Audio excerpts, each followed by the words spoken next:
So once again welcome to profit laddu. तो आज मैं यहां पर हूं एक कंपनी जो कि अंबानी ग्रुप से बिलोंग करती है और फाइनेंशियल सर्विसेज सेक्टर में बहुत एक्टिव है, जिसका नाम है जियो फाइनेंशियल सर्विसेज, जिसका हम इन डेप्थ एनालिसिस करने के लिए आज यहां पर है। तो सबसे पहले जान लेते हैं कि कंपनी किस किस तरह की सर्विसेज प्रोवाइड कराती है। नंबर 1, ये लेंडिंग की सर्विसेज प्रोवाइड कराती है। अब लेंडिंग क्या हुआ? लेंडिंग मतलब जो एक ट्रेडिशनल और कन्वेंशनल तरीके से लोन वगैरह दिए जाते हैं, जिसमें पर्सनल लोन्स हो गया, जिसमें आपका आ जाता है loan against property, loan against securities. तो ये सारी चीजें लेंडिंग के अंदर आती है। दूसरा, ये कंपनी कौन सी सर्विस देती है? लीजिंग की भी सर्विस देती है। अब ये लीजिंग क्या है? लीजिंग का सेंस होता है कि आपने कोई एसेट लिया और उसका यूसेज आप कर रहे हो over A set period of time.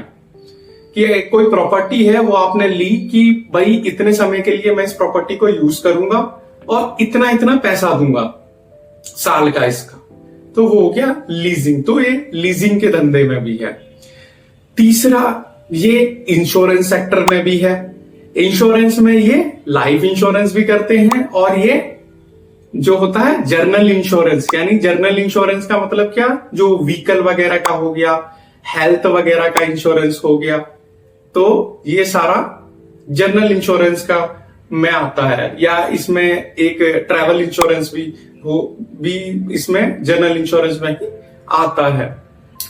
उसके बाद में ये पेमेंट जो सर्विसेज होगी, लाइक जैसे इन्होंने क्या किया कि जो एसबीआई है उसके साथ में जॉइंट वेंचर करके अपना एक जियो फाइनेंशियल बैंक बना दिया, और फिर यूपीआई ट्रांजैक्शन वगैरह का जो धंधा है वो भी इनका है। उसके बाद में क्या किया, ये एसेट और वेल्थ मैनेजमेंट की भी सर्विसेज देते हैं। उसमें क्या किया इन्होंने? उसमें इन्होंने दुनिया की सबसे बड़ी जो फर्म है एसेट और वेल्थ मैनेजमेंट में, यानी कि ब्लैक रॉक, उसके साथ में एक कोलैबोरेशन किया 50-50 का, कि 50-50 हम कोलैबोरेशन करते हैं और आप हमारे लिए क्या करो, broking services, asset management services और वेल्थ मैनेजमेंट की सर्विसेज देता है उसके थ्रू। दोनों का कंबाइंड वेंचर है ये, ठीक है जी। उसके बाद में अगर चलते हैं, ये जो कंपनी है जियो फाइनेंशियल सर्विस, देखो हर सेक्टर में पंगा ले रहे, फाइनेंस से रिलेटेड हर एक तरह की सर्विसेज में हर एक जो फाइनेंस कंपनी है वो इनकी कॉम्पिटिटर है। चाहे वो बैंक्स लगा लो, चाहे वो एनबीएफसीज लगा लो, चाहे वो फिनटेक कंपनीज लगा लो, तो हर एक से पंगा है इनका। अगर हम एनबीएफसीज, यानी अगर एनबीएफसीज आपको नहीं पता है तो नॉन बैंकिंग फाइनेंशियल कंपनीज होती हैं, जो कि लोन, जो बैंक नहीं है लेकिन लोन वगैरह देती हैं बैंक की तरह ही, ठीक है जी। जो एनबीएफसीज का टोटल मार्केट साइज है वो लगभग 35,000 करोड़ यूएस डॉलर्स का है, और जिसमें से लगभग 30% का जो मार्केट शेयर है वो बजाज फाइनेंस के पास है। जो बजाज फाइनेंस का फोकस एरिया है वो पर्सनल लोन्स का, कंज्यूमर ड्यूरेबल्स लोन्स का, और जो कंज्यूमर और एसएमई लेंडिंग का है। एसएमई से रिलेटेड जो स्मॉल मीडियम एंटरप्राइजेस होते हैं उनको लोन देने का है। दूसरी जो बड़ी कंपनी आती है वो है चोलामंडलम फाइनेंस एंड इन्वेस्टमेंट्स। ये कंपनी क्या करती है? जो इस कंपनी का फोकस है वो व्हीकल इंश्योरेंस पे ज्यादा है, जो होम लोन्स होते हैं उस पे ज्यादा है, और जो एसएमई लैंडिंग यानी स्मॉल मीडियम एंटरप्राइजेस को जो उधार दिया जाता है, लोन दिया जाता है, उस पे इसका फोकस है। उसके बाद में जो तीसरी कंपनी आती है वो श्रीराम फाइनेंस आती है। जो श्रीराम फाइनेंस है उसका फोकस जो है कमर्शियल लोन्स, जो कमर्शियल व्हीकल्स होते हैं ना, ट्रक हो गया, है ना, ट्रक हो गया, किसी तरह का कोई जो ये कैंटर वगैरह हो गए, ये वगैरह लिए जाते हैं कमर्शियल व्हीकल्स, तो उस पे, और अनसिक्योर्ड लोन्स, ये रूरल एरियाज में या सेमी रूरल एरियाज में लोन प्रोवाइड कराती है। तो वहां पे आपको पता ही है कि इतने आसानी से लोन को पे नहीं कर पाते लोग, तो उनको अनसिक्योर्ड लोन्स कहते हैं। उसके बाद में सुंदरम फाइनेंस है। अब इस सुंदरम फाइनेंस का काम क्या है? जो सुंदरम फाइनेंस है वो रिटेल लेंडिंग में और व्हीकल लेंडिंग में फोकसेस करती है। उसके बाद में आती है कंपनीज जैसे जो यूपीआई ट्रांजैक्शनल कंपनीज होगी, या पेटीएम हो गया, फोन पे हो गया। अब जो यूपीआई ट्रांजैक्शंस का टोटल मार्केट का जो 15 से 20% है वो पेटीएम और फोन पे के पास में है। उसके बाद में आ जाते हैं बैंक्स, जो जिसे कहते हैं ना रिटेल जो बैंकिंग है, और जो लेंडिंग यानी कि जो लोन्स का टोटल बाजार का 10 to 15% का जो मार्केट शेयर है वो 3 बैंक्स के पास है, कंबाइंड शेयर है उनका। एचडीएफसी बैंक, दूसरा आईसीआईसीआई बैंक और तीसरा आता है उसमें एक्सिस बैंक। तो ये सारी चीजें हैं इसमें।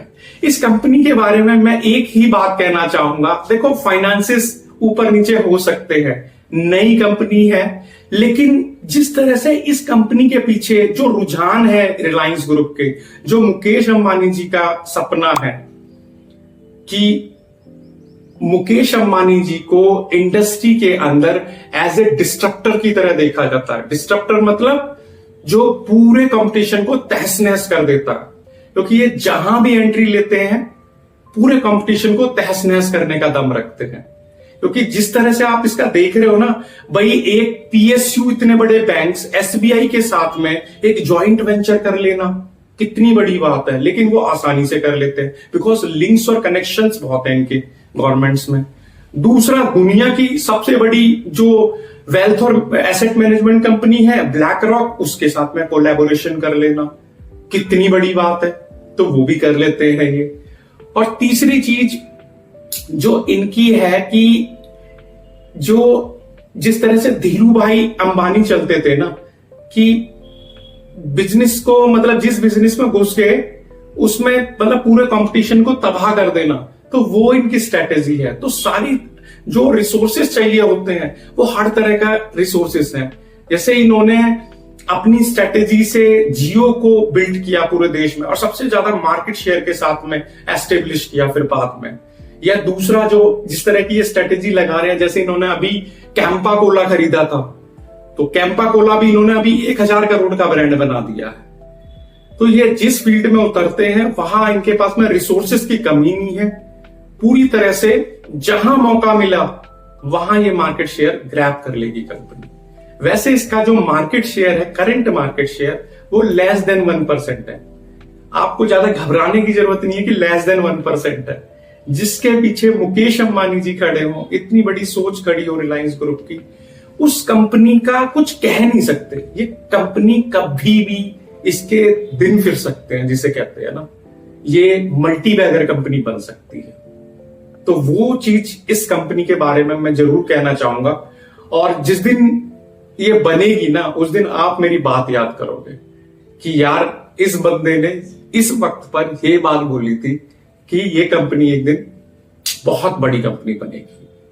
तो करते हैं इस कंपनी का इन डेप्थ एनालिसिस। तो चलते हैं मेरे साथ कंप्यूटर स्क्रीन पर। तो आज मैं यहां पर हूं एक कंपनी जो कि रिलायंस ग्रुप से बिलोंग करती है, जिसका नाम जियो फाइनेंशियल सर्विसेज लिमिटेड है, उसका इन डेप्थ एनालिसिस करने के लिए। एनालिसिस में मैं फंडामेंटल एनालिसिस भी करूंगा, ट्रेंड एनालिसिस भी करूंगा और टेक्निकल एनालिसिस भी करूंगा। तो चलते हैं जियो फाइनेंशियल सर्विसेज लिमिटेड का फंडामेंटल एनालिसिस करने के लिए। तो सबसे पहले मार्केट कैप को देखते हैं। तो मार्केट कैप इसका काफी बड़ा है, जो 1,56,000 करोड़ का है लगभग। तो एक लार्ज कैप कंपनी है। दूसरा, इसका जो पीई है वो 97.10 का है और जो इंडस्ट्रियल पीई है वो लगभग 20.3 का है। तो कंपनी अपने इंडस्ट्रियल पीई से लगभग 5 गुना हो चुकी है, 4-5 गुना हो चुकी पे ट्रेड कर रहा है, यानी कि ओवर वैल्यूड है कंपनी कहीं ना कहीं पे। लेकिन इसके ओवर वैल्यूड होने का सबसे बड़ा कारण यही है कि इसमें तो FIIs DIIs काफ़ी हैं, फिर ब्लैक रॉक जैसी कंपनी के साथ में कोलैबोरेशन है इसका, तो इस वजह से मार्केट इसको थोड़ा सा हाई वैल्यू दे रहा है। उसके बाद में जो ROCE है वो 1.40 है और ROE 1.16 है, जो कि बहुत ही कम है। लेकिन ज़्यादा घबराने वाली बात नहीं है इस कंपनी के साथ में, अभी तो नया नया प्लेयर है ये, आगे बहुत सारी पॉसिबिलिटीज़ बन सकती हैं। बाकी इसमें जो प्रमोटर होल्डिंग है वो 47.10 है। डेट इक्विटी डेट लगभग इन पे कमी है, कुछ खास है नहीं, 0.00 है, लगभग डेट फ्री है। बाकी उसके अलावा ये जो अपनी बुक वैल्यू 216 की है और बुक वैल्यू से 1 गुना प्राइस पर ये ट्रेड कर रहा है। तो फाइनेंस में है, फाइनेंशियल जो भी कंपनीज होती हैं उनको देखने का सबसे बड़ा तरीका यही होता है कि उसकी बुक वैल्यू को देखा जाता है। बुक वैल्यू के हिसाब से अगर बुक वैल्यू के हम कंपेयर करें इसकी, तो बुक वैल्यू के हिसाब से ये अभी 1 गुना ही हुआ है, 1 टाइम्स ही हुआ है, यानी कि अभी अंडर वैल्यूड पोजीशन में है बुक वैल्यू के हिसाब से, और इंडस्ट्रियल पी के हिसाब से ओवर वैल्यूड दिखा रहा है। उसके बाद में चल देते हैं हम इसका जो मोमेंटम है थोड़ा वो देख लेते हैं। जैसे इसमें 50 DMA और ये जो 200 DMA वाली देख लेते हैं। ये इसकी प्राइस लाइन है, प्राइस लाइन जो 50 DMA उसको क्रॉस कर रही है, इसका मतलब स्टॉक के अंदर मोमेंटम आ चुका है, स्टॉक के अंदर मोमेंटम आ चुका है, ये थोड़े बहुत दिनों बाद और ज़्यादा आएगा। उसके बाद में जो ब्लैक वाली ग्रे सी लाइन है ये 200 DMA की, अभी इसको क्रॉस नहीं किया है स्टॉक ने, यानी 50 DMA पे तो मोमेंटम है स्टॉक के अंदर। उसके बाद में अगर इसके पीयर कंपैरिजन देखें कौन कौन सी कंपनीज इसको टक्कर दे रही हैं, बिकॉज ये जो जियो फाइनेंशियल सर्विसेज है ना, ये मल्टीपल फाइनेंशियल सर्विसेज देता है हर तरह की, चाहे वो लाइफ इंश्योरेंस है, जर्नल इंश्योरेंस है, लोन्स वगैरह है, secured loans, unsecured loans, vehicle insurance है, ट्रैवल इंश्योरेंस है, हर तरह की सर्विसेज हैं इसकी, चाहे वो UPI ट्रांजेक्शन्स का बिजनेस है, तो हर तरह की सर्विसेज है। तो हर कंपनी लगभग इसकी कंपटीटर है, चाहे ब्रोकिंग सर्विसेज से रिलेटेड सारा कुछ कर रहा है। जियो फाइनेंस 97 पे, यानी जियो फाइनेंस इनमें सबसे ज़्यादा PE पर रैंक कर रहा है, आप ये देखो। और ये जैसे बजाज फाइनेंस जैसी कंपनी जो कि 30% शेयर मार्केट का लेके बैठी हुई है, वो भी 35 के PE पर चल रही है। चोलामंडलम फाइनेंस जो कि व्हीकल इंश्योरेंस में बहुत अच्छा है, जो 32 के PE पर चल रहा है। या श्रीराम फाइनेंस है, वो 16 के PE पर है, जो कमर्शियल व्हीकल इंश्योरेंस में काफ़ी अच्छा प्लेयर है। तो ये सारी कंपनियां हैं, तो यहाँ पर भी ओवर वैल्यूड दिखा रहा है। उसके बाद में प्रॉफिट लॉस स्टेटमेंट अगर हम देखें इसकी, देखो इसके ऑपरेटिंग मार्जिन्स कितने के हैं। ऑपरेटिंग मार्जिन्स है इसके 84 से 76 हो गए। मेरे एक यूजर ने एक बार एक सवाल पूछा था कि जो ऑपरेटिंग मार्जिन्स होते हैं अगर वो ज़्यादा हों तो जो शेयर का प्राइस है वो भी ज़्यादा होना चाहिए। तो ऐसा ज़रूरी नहीं होता, क्योंकि जो ऑपरेटिंग प्रॉफिट मार्जिन्स होते हैं that are associated with the company core activity. जो कंपनी की कोर एक्टिविटी है, कोर बिजनेस है, ऑपरेशनल बिजनेस है, उससे आने वाला प्रॉफिट मार्जिन, उस पे होने वाला प्रॉफिट मार्जिन है, ये टोटल प्रॉफिट मार्जिन नहीं होता। उसके बाद में नेट प्रॉफिट देखें तो नेट प्रॉफिट भी कुछ खास है नहीं, वही सेम सी चीज़ें पड़ी हुई हैं। 1605 करोड़ का है, 1613 करोड़ हो गया, थोड़ा सा बड़ा है। अभी कुछ खास कंपनी ने किया नहीं है, बट ये खास कर सकती है कंपनी। बाकी कैगर देखें तो जैसे 1 साल का दिखा रखा है -33% का है, 3 साल का भी दिया नहीं हुआ क्योंकि नई कंपनी है। तो इससे घबराने की ज़रूरत नहीं है। कंपनी ने थोड़ा बहुत पैसा बनाया है पहले, उसके बाद में थोड़ा सा नीचे आ गया है ये, पर आगे आने वाला समय इसका बहुत अच्छा है। तो CWIP है वो भी लगभग जीरो सा ही है, जीरो सम ही है। और जो इनका कैश फ्लो वगैरह है वो भी कुछ खास दिया नहीं हुआ है, जिसमें 56 से 11 करोड़ पे आ गया है। ठीक है जी। कैश कन्वर्टिंग साइकिल जो है वो बहुत अच्छा हो गया है, जो 113 से 3 दिन पे आ गया है सीधे। ठीक है जी, 3 दिन पे आ गया। शेयर होल्डिंग पैटर्न जो इनका बहुत अच्छा है। देखो, प्रमोटर के पास में भी एक सफिशिएंट स्टेक है कंपनी में, यानी अंबानीज के पास में 47.12 का स्टेक है। FII जो है इसमें वो भी 15.62 का स्टेक है। DII जो है वो 12.46 का स्टेक है। और जो गवर्नमेंट है उसका भी 0.17 का स्टेक है। उसके बाद में 24% इसमें हमारी जनता बैठी हुई है। ये यहाँ पे ये जनता बैठी हुई है इसमें। तो ओवरऑल फंडामेंटल एनालिसिस में वैसे इतना स्ट्रांग नहीं है, बट कंपनी नई है तो फिर इसको देख सकते हैं आगे, क्योंकि रिलायंस ग्रुप कोई छोटा मोटा ग्रुप तो है नहीं और बहुत अच्छा करना चाहते हैं। एक बार इनका जो मीडियन पी है उसके साथ में भी कंपेयर करके देखते हैं, अगर दिखता है तो। जो मीडियन पी है इनका वो 124.50 है, आप ये देखो। और पी वैसे 97 का, यानी कि ये कंपनी एक साल पहले, मतलब एक साल के अंदर 124 के पी पर भी ट्रेड कर रही थी, और उसकी तुलना में स्टॉक अभी 97 पे है, यानी अभी सस्ती है कंपनी कोई ज़्यादा महंगी नहीं है, और बुक वैल्यू के हिसाब से भी सस्ती है कंपनी, क्योंकि 216 की बुक वैल्यू है और जो प्राइस टू बुक वैल्यू है वो 1.14 की है। तो ये सारी चीज़ें इसमें देखने की ज़रूरत है। उसके बाद में अगर इसका ट्रेंड एनालिसिस करें तो 1 डे का जैसे इन्होंने 1.173 दिया हुआ है जो रिटर्न है। 1 वीक का भी पॉजिटिव ही है, जो बुलिश ट्रेंड में ही है, 4.37। 1 मंथ का भी पॉजिटिव ही है, जो मैं कह रहा था ना कि जो 50 दिन का इसका EMA पॉजिटिव दिखा रहा था, यानी कि मोमेंटम तो है। 6% का दिया है, और 3 मंथ्स में इसका थोड़ा गड़बड़ चल रहा है। 11.66 का बियरिश ट्रेंड है। 6 मंथ का भी इसका लगभग गड़बड़ी है। ठीक है जी। उसके बाद में 6 मंथ हो गया, 3 ईयर्स हो गया, 1 ईयर हो गया, इनका सारा बियरिश ही है। तो लॉन्ग टर्म ट्रेंड है वो बियरिश है, जो शॉर्ट टर्म ट्रेंड है वो थोड़ा बुलिश चल रहा है इसमें। उसके बाद में अगर इसका शॉर्ट टर्म ट्रेंड देखें और ज़्यादा डीप में जाएं तो टेक्निकल एनालिसिस करना पड़ेगा, तो टेक्निकल एनालिसिस कर लेते हैं। तो टेक्निकल एनालिसिस पे देखते हैं तो सबसे पहले इसका प्राइस 246 रुपये 47 पैसे का प्राइस दिखा रहा है। उसके बाद में इसका देख लेते हैं ये सपोर्ट और रेजिस्टेंस जोन।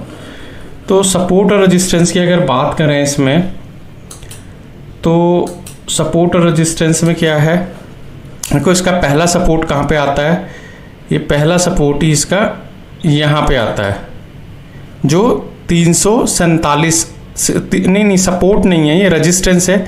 347 का इसका रेजिस्टेंस है। ठीक है जी। और जो दूसरा रेजिस्टेंस आता है वो कहाँ आता है इसका, वो आता है इसका लगभग 392 रुपये पे, यानी 246 का शेयर है, 347 इसका पहला रेजिस्टेंस, इसको अगर ब्रेकआउट देता है तो 392 इसका दूसरा रेजिस्टेंस।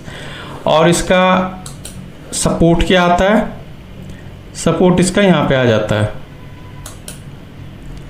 199 का इसका सपोर्ट आ जाता है, पहला सपोर्ट। वैसे भी स्टॉक काफ़ी नीचे गया हुआ है, 199 रुपये फेयर प्राइस है, मतलब बहुत नीचे आया हुआ है। तो 199 रुपये का इसका पहला सपोर्ट ही है। ठीक है, एक ही सपोर्ट है इसके अंदर। उसके बाद में अगर इसको देखें तो जो 20 DMA वाली लाइन है उसके लगभग करीब ही है प्राइस। 20 DMA में तो वैसे बुलिश सा दिखा नहीं रहा ये। ठीक है। उसके बाद में जो RSI है स्ट्रेंथ वगैरह, तो RSI ऊपर को है वैसे इसका, ऐसे 43 का चल रहा है, ना ओवर बॉट में है ना ओवर सोल्ड में है ज़्यादा, तो मतलब ठीक ठीक है, ज़्यादा कुछ है नहीं, मीडियम सा ट्रेंड है, उसका भी स्ट्रेंथ है। लेकिन MACD में दिखा रहा है कि ये स्टॉक रिवर्सल कर सकता है इस समय, क्योंकि ये क्रॉस कर रहा है एक दूसरे को और अप साइड पे है। जो ब्लू वाली लाइन है ना, ये प्राइस की लाइन होती है, यानी प्राइस ऊपर को जाने को है। तो MACD थोड़ा सा दिखा रहा है सिग्नल, और जो 50 DMA था वो भी, उसमें भी थोड़ा सा बुलिश सा मोमेंटम दिख रहा था शॉर्ट टर्म में, और स्टॉक का ट्रेंड भी शॉर्ट टर्म में थोड़ा बुलिश दिख रहा था 1 मंथ पर, 1 वीक 1 मंथ पर। तो कहीं ना कहीं पे आ सकता है रिवर्सल आने के, वैसे चांसेस हैं इस स्टॉक के अंदर। देखो कंफर्मेशन तो कोई भी नहीं दे सकता, बट एक हम टेक्निकल के आधार पर, फंडामेंटल के आधार पर, ट्रेंड के आधार पर ये गैस जरूर कर सकते हैं, फिगर आउट जरूर कर सकते हैं कि स्टॉक आगे जाके क्या करेगा। तो शॉर्ट टर्म में थोड़ा दिख रहा है इसका। बाकी अंबानीज है, रिलायंस ग्रुप है, तो अपने आप में ही बहुत बड़ी बात है। तो अगर आप मेरे चैनल पर नए हैं तो प्लीज़ यार सब्सक्राइब माई चैनल, और अगर पुराने हो तो like and share my video. अगर इस तरह के वीडियोस आप चाहते हो कि आप तक पहुँचें, इस पर रिसर्च की हुई हो पूरी, इंसाइट्स हो पूरी इंडस्ट्रीज़ के, तो आप मेरे चैनल को सब्सक्राइब ज़रूर करें। So thank you so much.